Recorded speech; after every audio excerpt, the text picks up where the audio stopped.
Thank you for joining us for Working Through the Word, a ministry of the Richmond Church of Christ. Let's join our pulpit minister, Mike Johnson, as he brings today's lesson.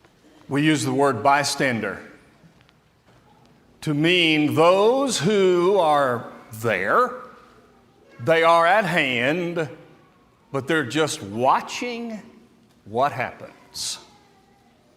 Now, you've seen that many times in many different situations. One of them, most popularly, riding down the highway and thinking about those rubberneckers.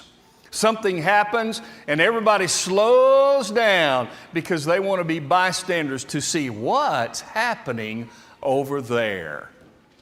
There are all kinds of situations where that occurs, and so we understand what the idea of a bystander is.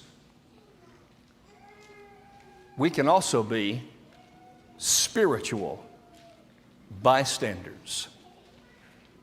Now, these are the ones who are there, but they're just watching. They're available, but unwilling. They are spiritual bystanders.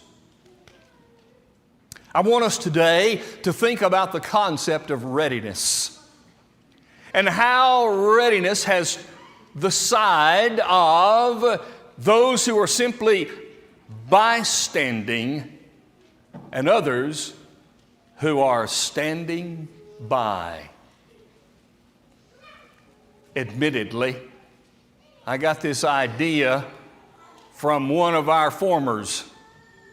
I don't remember, Carol, if it was Elijah or Jackson that wrote an article on the concept of bystanding and standing by. And I thought, that is a tremendous idea. Let's think about it for a few minutes. Turn, if you will, to Matthew chapter 25, and we're going to this morning and this evening stay in the same text, verses 1 through 13. It is a text with which you are quite familiar. It is a text about a wedding feast that had 5 wise and 5 foolish virgins in attendance at the feast. Now, I want to begin with some words that we might have overlooked in verse number 1. Then the kingdom of heaven will be like. When we talk today, this morning, about the bystanders, I'm not talking about people in the world. This parable is not Jesus speaking about the 5 foolish virgins out there in the world. He's not talking about that. He is saying that in the kingdom of heaven, there are those who are the wise, and there are those who are the foolish. Therefore, let us not think that as we address foolishness, we are thinking only about people in the world who foolishly have not decided to be with Jesus. No. Jesus said, these are the people in the kingdom of heaven. And we need to see them and understand them. And the first group that we want to consider are the bystanders. Now, before we get into talking about the bystanders, let us first of all make sure we understand at least some of what was going on in a Jewish wedding feast at the time. Their system was quite a bit different from ours in some respects. So we think about first, when it is time for the wedding feast, it actually is that. It is celebrated by a feast. And I'm talking about a feast that during this time of betrothal, which is a time of engagement different from ours, because the betrothal system was so connected that you could only separate it by a divorce.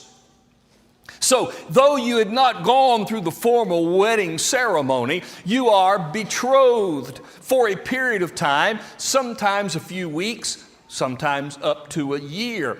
But when it's time for the wedding, it has a feast connected to it. This feast often would last for days, sometimes up to 2 weeks, as they would celebrate this wedding ceremony. During the time of the feast, when it's getting ready to start, the bride stayed in her house or with the house of her friend. And there was no communication between the bride and the groom.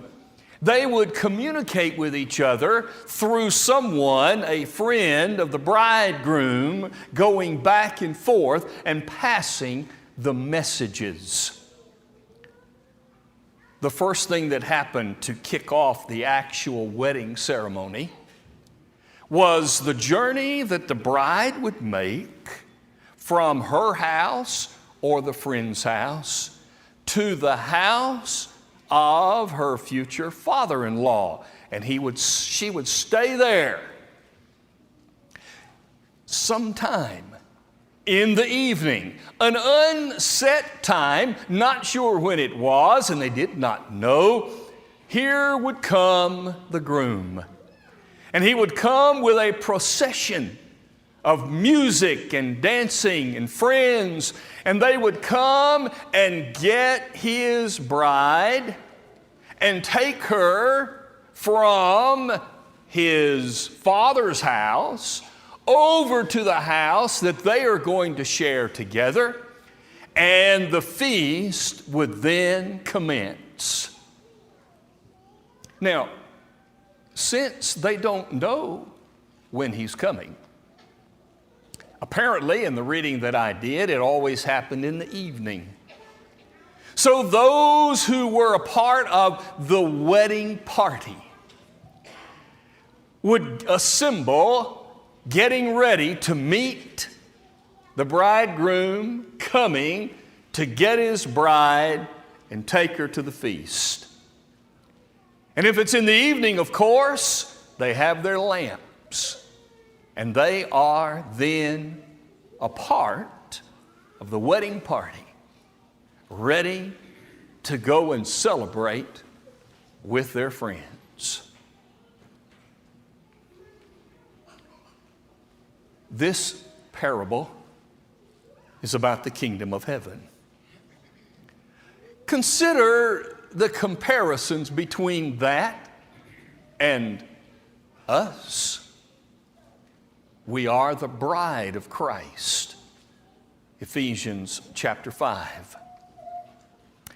We celebrate continually the feast that we have just had together as a part of the ceremony of being a part of the groom's family.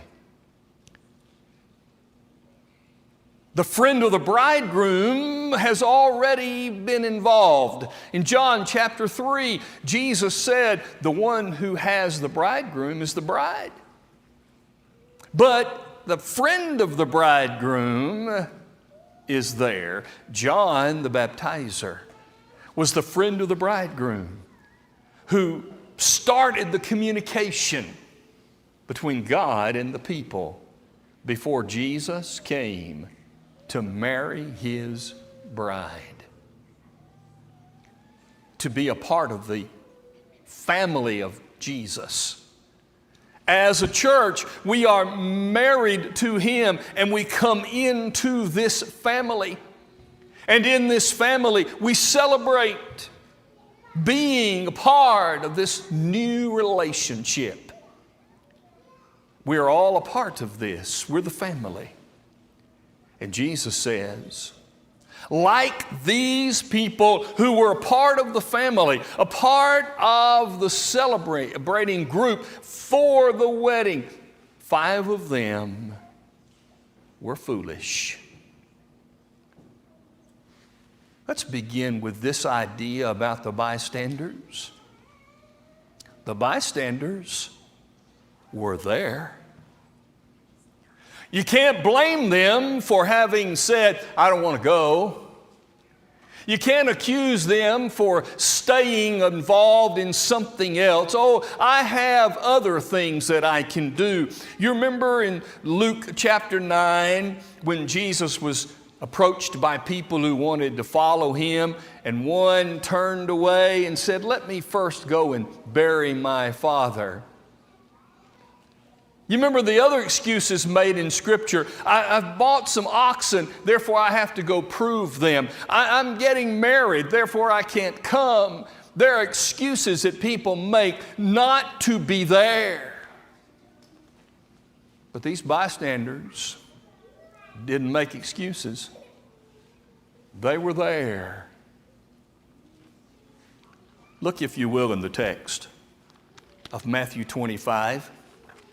And let the text further tell us who these people were. Look at verse 3. Those who were foolish took their lamps and took no oil with them. They were there, but they were not thinking ahead. It never occurred to them, apparently. What? You don't know what time he's coming. You have oil lamps. How are you going to be ready for late coming bridegroom? What are you going to do? They weren't thinking.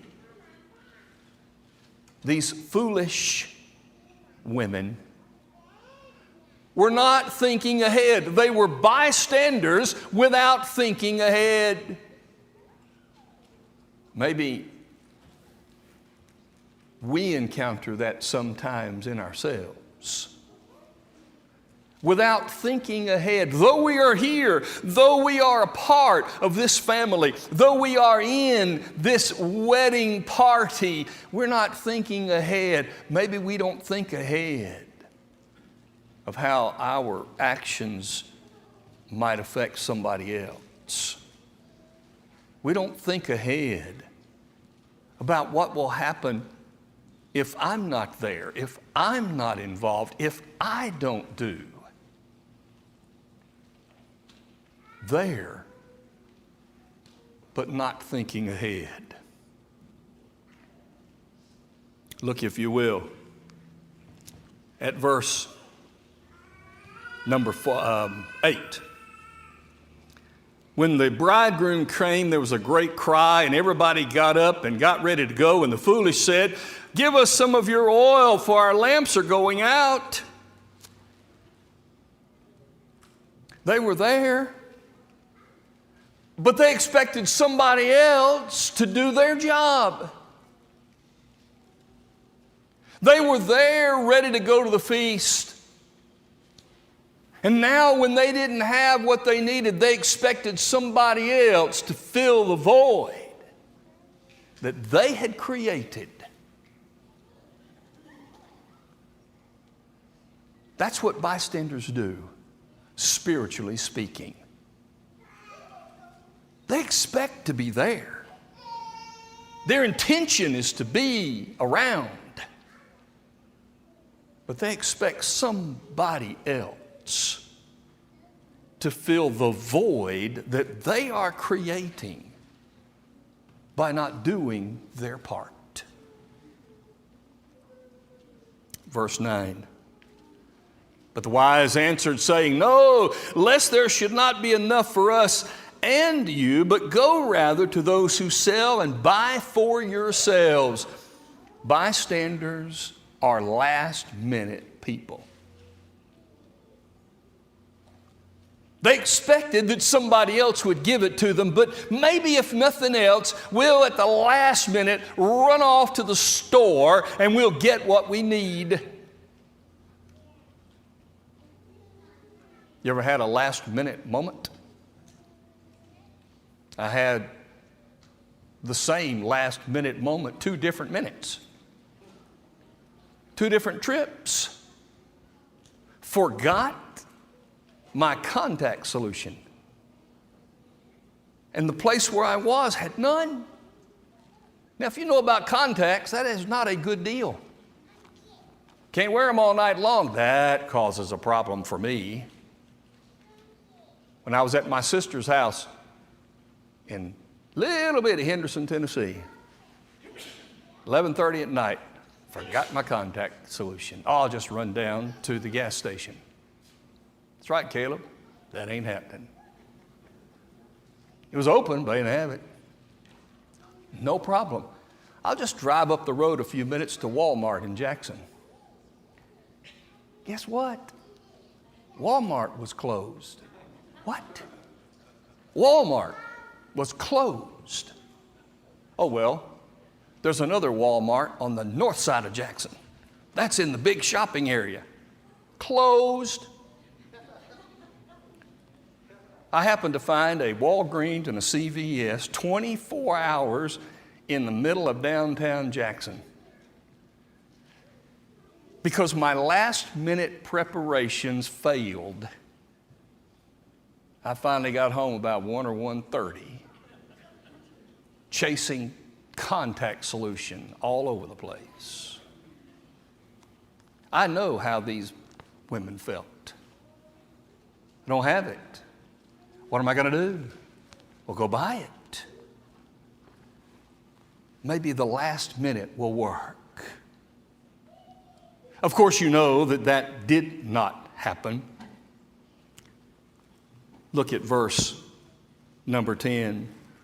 While they went to buy, the bridegroom came, and those who were ready went in with him to the wedding, and the door was shut. Verse 11, afterward the other virgins came also, saying, Lord, Lord, open to us. But he answered and said, Assuredly I say to you, I do not know you. These bystanders thought that their identity would be their security. You know us. Come on, we're a part of the invited group. We're a part of this festival. We are a part of the wedding party. Come on, let us in, Lord. I don't know you. Wait a minute. You do know us. You invited us to the wedding feast, but I don't know you. We're a part of the wedding entourage, but I don't know you. Because you can be in the party, be an invited guest, and not be known by the groom, because he knows those who are ready for him. It's one thing to know the name of, and it's another thing to know.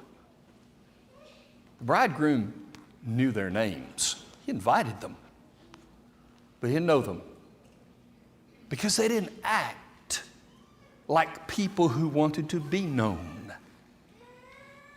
They were bystanders. And then verse 13. Watch therefore, for you know neither the day nor the hour in which the Son of Man is coming. Bystanders are there, but they're not ready. They're not ready. To be a bystander is to be on the sideline looking in. You are at hand. You're close by. You're there. But you're not ready. It is sad that in the Lord's church there are people who are there, but not ready. They are at hand, but they're not handy, because they simply want to watch. God calls us to be there, but to be ready. To be ready is a defensive posture. Sanctify the Lord God in your hearts, and be ready always to give an answer for the hope that is within you, meekness and fear.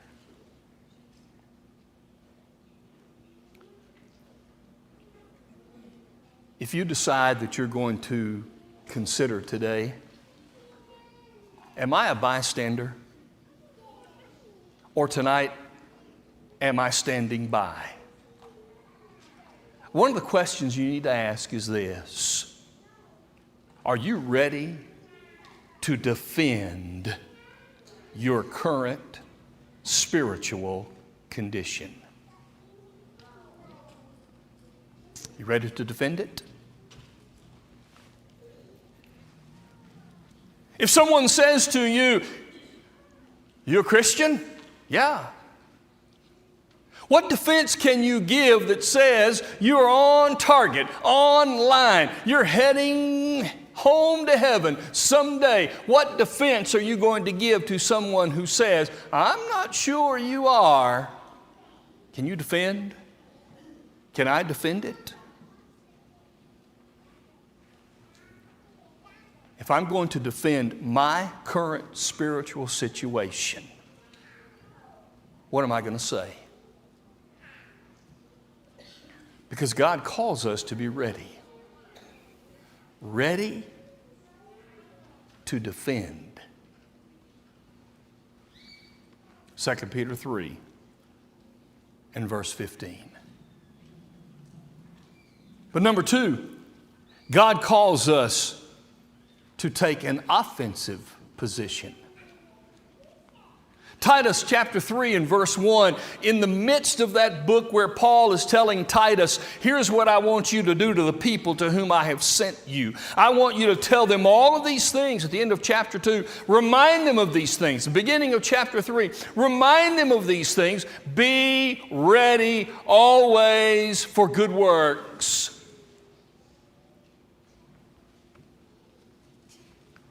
To be ready is an offensive posture. Are you ready for good works? Today, are you ready or are you a bystander?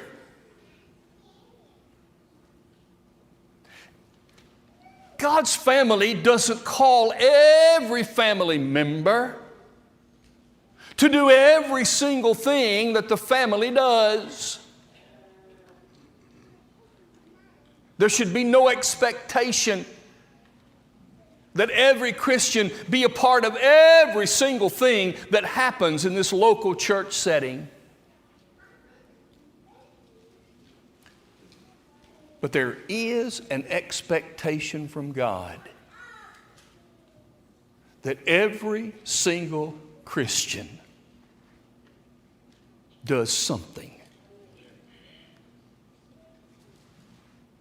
Now let me be a little discomforting.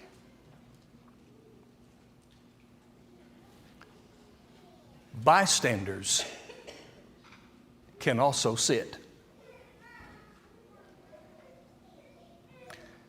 And if the one thing that you do as a Christian is sit in a pew at worship, you're a bystander. Because you're here. You're there. But what good work are you involved with? there is so much that happens here. So much that goes on. Many things that people don't even hear much about. But there should be no excuse for anybody to say, I just can't find a place to fit. See, the problem with a bystander is they're not looking to fit. They're just looking. But a readiness says, I need to take an offensive posture.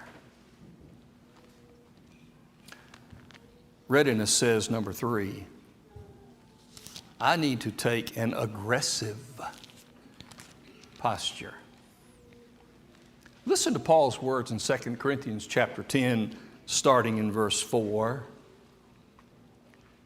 The weapons of our warfare are not carnal, but mighty in God for pulling down strongholds, casting down arguments, and every high thing that exalts itself against the knowledge of God, bringing every thought into captivity to the obedience of Christ, and being ready to punish all disobedience when your obedience is fulfilled.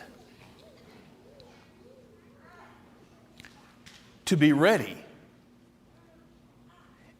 is to discipline when necessary. And the text says, when your obedience is fulfilled, you are punishing disobedience.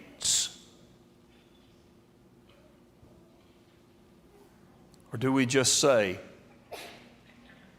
I'm going to leave it alone. I'm not going to touch it. That's not my business.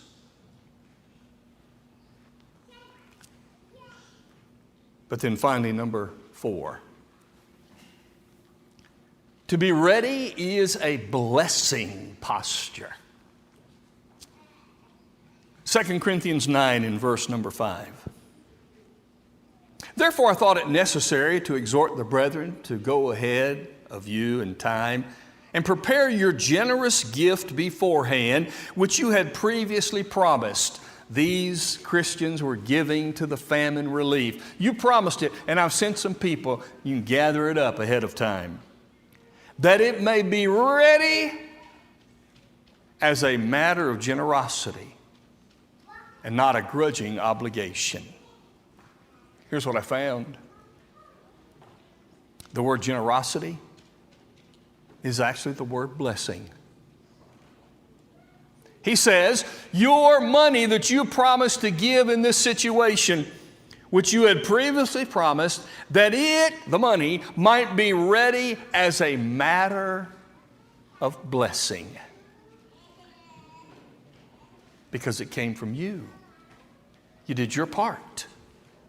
And readiness says, I'm going to bless whomever and wherever. To be ready says, I'm willing to be a blessing in somebody's life. Again, if you are questioning whether you are a bystander, let me ask you to ask yourself this question: whose life have I blessed spiritually this week? Or whose can I bless spiritually this week? Jesus said, the kingdom of heaven is like 5 foolish bystanders in that kingdom. They are there, and they think that they're okay. Everything's good. But they're just watching. They're not ready. My only question is, are you ready? Get off the sidelines. Get into the game. Be a part of the family of God. Be a ready participant. Obviously, if you're not a child of God, He's not even talking to you because you're not a part of the family. You've been invited, but you didn't choose to come. You're lost. But today you can be immersed into Jesus Christ. You can be forgiven. You can come back to a place of active participation from having been a bystander.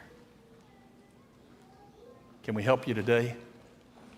Our shepherds will meet you. Let's stand and sing together. We hope you enjoyed today's broadcast brought to you by the Richmond Church of Christ. We are located at 1500 Lancaster Road in Richmond, Kentucky. We meet on Sunday mornings for Bible class at 9 a.m., followed by our morning worship service held at 10 a.m. Our Sunday evening service is held at 6 p.m., and our midweek Bible study is held on Wednesday at 7 p.m. If you are in the area, we would love to have you as our honored guest. Thanks for listening.